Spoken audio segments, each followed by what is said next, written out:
it's time we blow this scene. Get everybody in the stuff together. Okay, 3, 2, 1, let's jam. What's up, guys? My name is Brendan, and the trick of the week this week is the butterfly twist. Today, I'm gonna talk about the butterfly twist progression and how you can learn this skill by breaking it up into small incremental steps. Not only that, but afterwards, I'm gonna go over 3 important B-twist variations. So with that said, let's get started. First, I wanna talk to you about the value of progressions. You see, tricks like the butterfly twist can be very intimidating, but if you can break them up into small incremental steps, like I said earlier, they will be far easier to learn. And guys, if you like this progression for the B-twist, check out the Mastering Curriculum, specifically Volume 2, the Progression Bible. I go over this progression in detail, and I also go over a progression for the cork and the snafu swipe. But with that said, let me talk about the B-twist.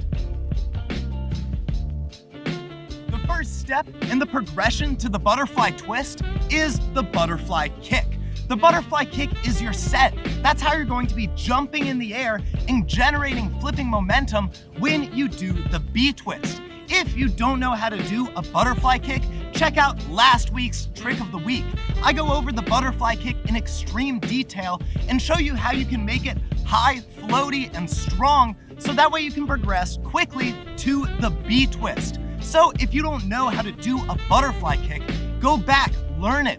It is vital in the progression to the B-twist, in my opinion, if you want to progress slow, safe, and strong. The second step in the progression to the B-twist is the illusion twist. And the illusion twist is a combination of the butterfly kick and the pop 180. To do an illusion twist, you set just like you would do a butterfly kick. You get in that lunge, you perform the U-dip, and you jump in a nice big position. But you keep your chest more inverted. That makes the illusion twist a little bit safer than the B-twist, because your chest is up and your legs are beneath you almost the entire time. Next, you jump and you twist to spot your target, the same target you would use if you were to do a pop 180. Once you spot your target, you open up to a big inside-out crescent kick as you open up your arms to slow your twist. Then you land nice and strong. If you can do a good illusion twist, it's a great stepping stone for the B-twist. That's because it gets you good at those 3 things: setting, twisting, and landing. And if you can set well to get the height you need, twist nice and fast, and then open up to do a strong kick, you will be very well prepared to do those same 3 things for the B-twist. Next, we're gonna go over a series of drills to help build the skills needed to do the B-twist. You see, there is no direct prerequisite when going from the illusion twist to the butterfly twist. So what I recommend is athletes bridge that gap by using a series of drills to help condition their body and build the kinesthetic awareness they need to then do the B-twist. These are the best drills that I would recommend athletes do if they want to learn this trick and learn it safely and in a progressive fashion. The first drill I want to mention is the airplane jump, and I talked about it in last week's trick of the week when I went over the butterfly kick. To do an airplane jump, it's super simple.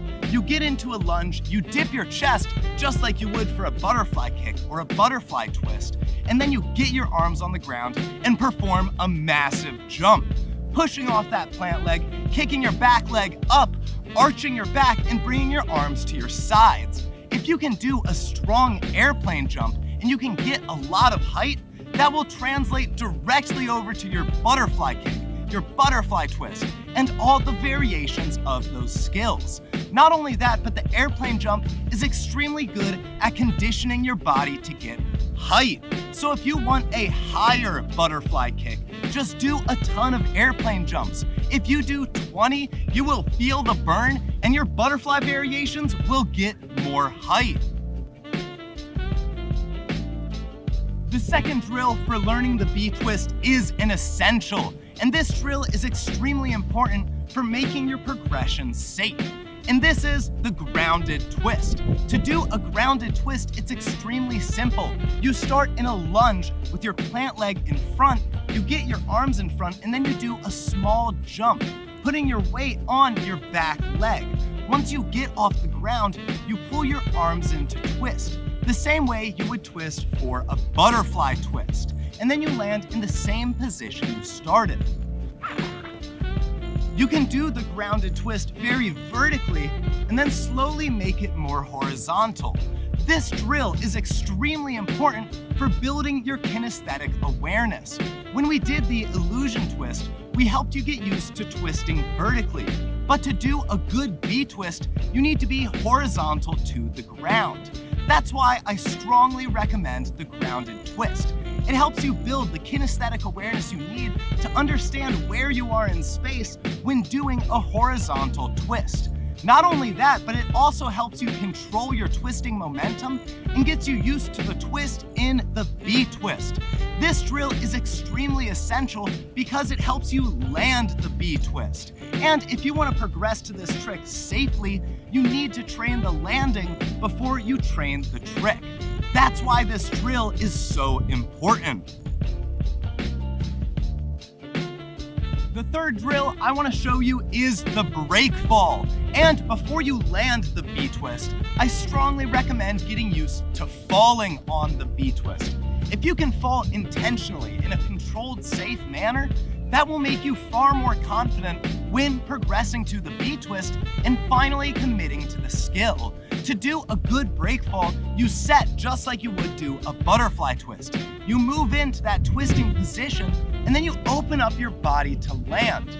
Now, I've built up a certain tolerance to these things, so I can do it on the grass, but what I would recommend is find a mattress, something soft like a bed of soft sand. If you can do a strong break fall that feels comfortable and confident, you will feel far more confident when finally progressing to the B-twist. And if you can do a good break fall, it helps train your kinesthetic awareness to know when you do a good or bad set.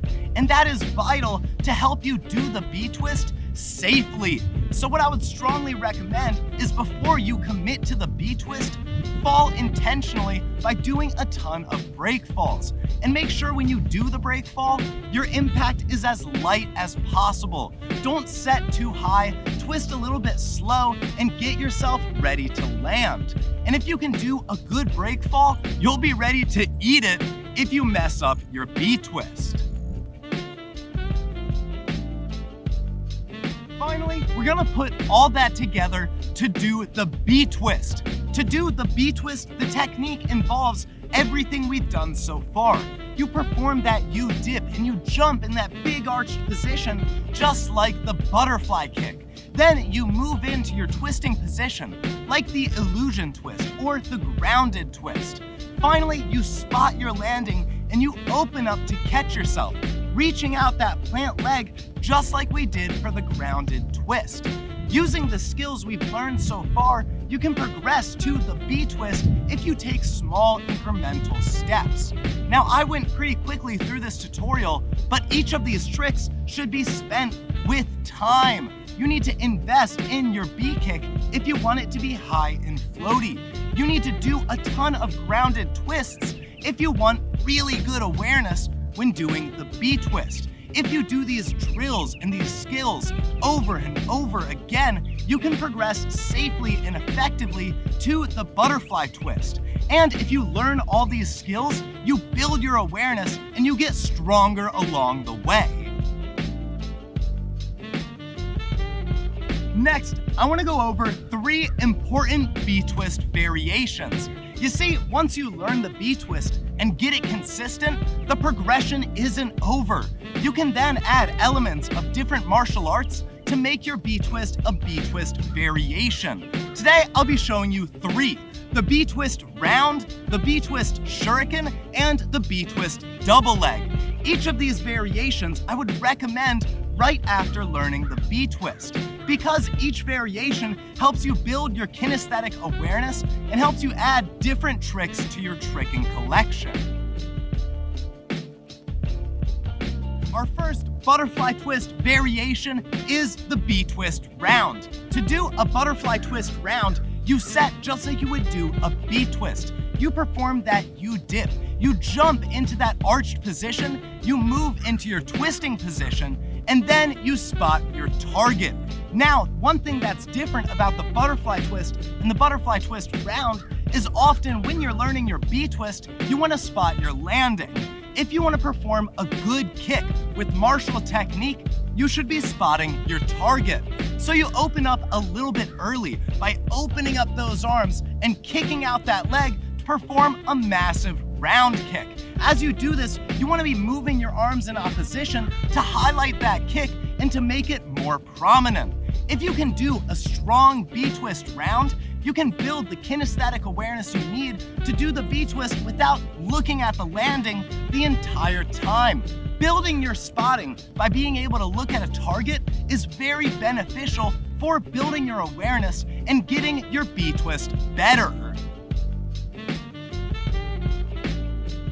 The second variation is the shuriken B-twist. And the shuriken B-twist is extremely important for teaching you about your flipping axis. To do a shuriken B-twist, you start just like you would do a B-twist. You perform that U-dip, that butterfly kick jump, the twist that we did earlier, and then you spot your target.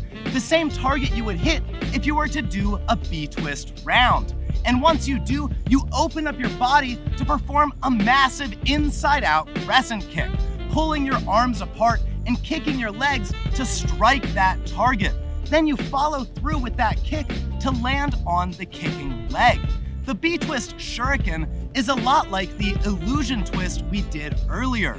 The difference is the flipping axis. When we did the illusion twist, our chest was above our hips and we kicked more vertically. When we do the shuriken B-twist, we want to be horizontal, flat to the ground, and kicking a slightly different target. If you can do both, it teaches you so much about your flipping axis and it helps you progress all your tricks. The third variation is the B-twist double leg. To do a B-twist D-leg, you set just like all the other B-twist variations. But then the difference comes in the twist. Instead of twisting your body in that horizontal flat position, you tense your core and you pike your legs to perform a massive double leg kick. The double leg B-twist is an extremely good variation for teaching you more about your twisting position. Because in tricking, you're not always going to be straight around that twisting axis. Sometimes you'll be hitting different positions. Positions like the double leg.